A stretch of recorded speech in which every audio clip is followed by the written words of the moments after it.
+2 computerised അക്കൗണ്ടിങ്ങിൽ പ്രാക്ടിക്കലിൽ വരുന്നതാണ് ഹയസ്റ്റ് ലോവസ്റ്റ് ആവറേജ് സ്കോർ കണ്ടുപിടിക്കുന്നതും കോൺകാറ്റിനേറ്റ് ഫംഗ്ഷനും. ഈ തന്നിരിക്കുന്ന ഡാറ്റ ഞാൻ അതുപോലെ ഇപ്പുറത്തെ സൈഡിലേക്ക് ടൈപ്പ് ചെയ്ത് കൊടുക്കുകയാണ്.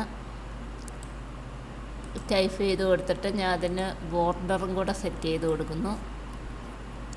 ഇതിന് ശേഷം ഹയസ്റ്റ് ലോവസ്റ്റ് ആവറേജ് സ്കോർ എങ്ങനെയാണ് കാണുന്നതെന്ന് നോക്കാം. അത് ഓരോന്നും കാണാനായിട്ട് ഇപ്പുറത്തെ സൈഡിൽ ഞാൻ ടൈപ്പ് ചെയ്ത് കൊടുക്കുന്നു. ഹയസ്റ്റ് ലോവസ്റ്റ്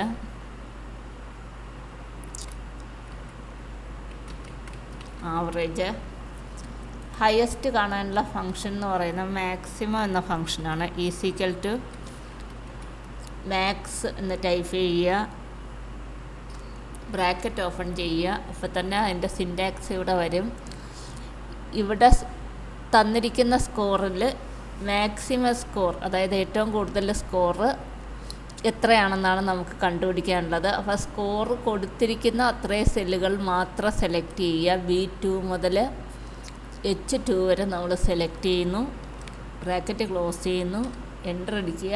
തന്നിരിക്കുന്നതിൽ ഏറ്റവും കൂടിയ സ്കോർ എന്ന് പറയുന്നത് 90 ആണ്. ഇനി അടുത്ത ഏറ്റവും ലോവസ്റ്റ് സ്കോർ കാണാനായിട്ട് മിനിമം എന്ന ഫംഗ്ഷനാണ്.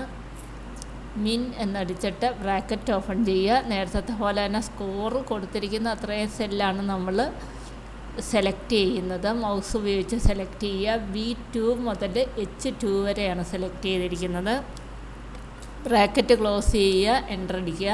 ഇനി അടുത്ത ആവറേജ് കണ്ടുപിടിക്കാനായിട്ട് ആവറേജ് എന്ന ഫംഗ്ഷൻ തന്നെയാണുള്ളത്. ആവറേജ്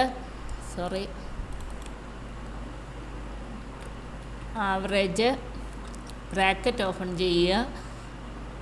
B2 മുതൽ H2 വരെയുള്ള സെല്ലുകൾ സെലക്ട് ചെയ്യുന്നു. അത്രയും സെല്ലുകളിലാണ് സ്കോർ ഉള്ളത്. അത്രയും സ്കോറിൻ്റെ ആവറേജാണ് കാൽക്കുലേറ്റ് ചെയ്യാനുള്ളത്.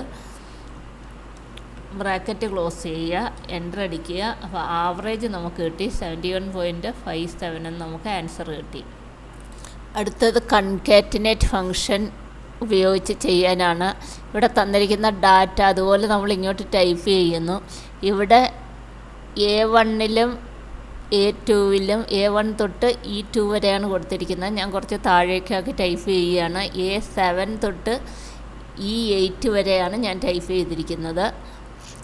ഈ കൺകാറ്റിനേറ്റ് ഫംഗ്ഷൻ എന്തിനു ഉപയോഗിക്കുന്നു വെച്ചാൽ ഈ പല സെല്ലുകളിലായിട്ട് കിടക്കുന്ന ഡാറ്റ ഒരു സെല്ലിലേക്ക് കൊണ്ടുവരാനാണ് കൺകാറ്റിനേറ്റ് ഫംഗ്ഷൻ ഉപയോഗിക്കുന്നത്. അപ്പം ഞാൻ ഇവിടെ ഒരു സെല്ലിൽ കൊണ്ടുവന്നിട്ട് equal to concatenate bracket open ചെയ്യുക. നമുക്ക് ഈ അഡ്രസ്സ് എല്ലാം കൂടെ ഒരു സെല്ലിലാണ് വേണ്ടത്. സൂര്യനാഥ് A8ൽ കൊടുത്തിരിക്കുന്നു. കോമ ഇടുക, ഡബിൾ കോട്ട്സ് ടൈപ്പ് ചെയ്തിട്ട് 2 സ്പേസ് കൊടുക്കുക. ഇല്ലെങ്കിൽ എല്ലാം കൂടെ ചേർന്ന് പോകും. അതിനാണ് ഈ 2 സ്പേസ് കൊടുക്കുന്നത്. സ്പേസ് കൊടുക്കാൻ നേരത്ത് വെറുതെ 2 ഡബിൾ കോട്ട്സിനകത്ത് നമ്മൾ ഈ സ്പേസ് ബാർ 2 തവണ പ്രസ് ചെയ്താൽ മതി. കോമ. അടുത്തത് B8 കോമ, വീണ്ടും 2 സ്പേസ് കൊടുക്കുക. C8 കോമ, വീണ്ടും 2 സ്പേസ് കൊടുക്കുക. D8 കോമ, വീണ്ടും 2 സ്പേസ് കൊടുക്കുക.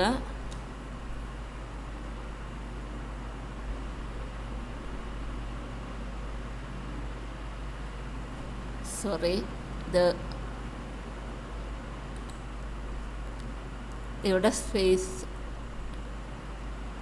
കോൺകാറ്റിനേറ്റ് ഫംഗ്ഷനിൽ ഇവിടെ ഒരു കോമ കൊടുത്തിട്ട് C8 വരെയായി. ഇനി അടുത്തത് D8 കോമ, 2 സ്പേസ് കൊടുക്കുക, കോമ, ലാസ്റ്റ് E8 കൊടുക്കുക, ബ്രാക്കറ്റ് ക്ലോസ് ചെയ്യുക. നമുക്കിത് ഒറ്റ ലൈനിലായിട്ട് അല്ലെങ്കിൽ ഒറ്റ സെല്ലിലായിട്ട് ഈ ഡാറ്റ കിട്ടും. അങ്ങനെ ഒറ്റ സെല്ലിലായിട്ട് ഡാറ്റ കിട്ടുന്നതിന് വേണ്ടിയിട്ടാണ് നമ്മൾ കൺകാറ്റിനേറ്റ് എന്ന ഫംഗ്ഷൻ ഉപയോഗിക്കുന്നത്.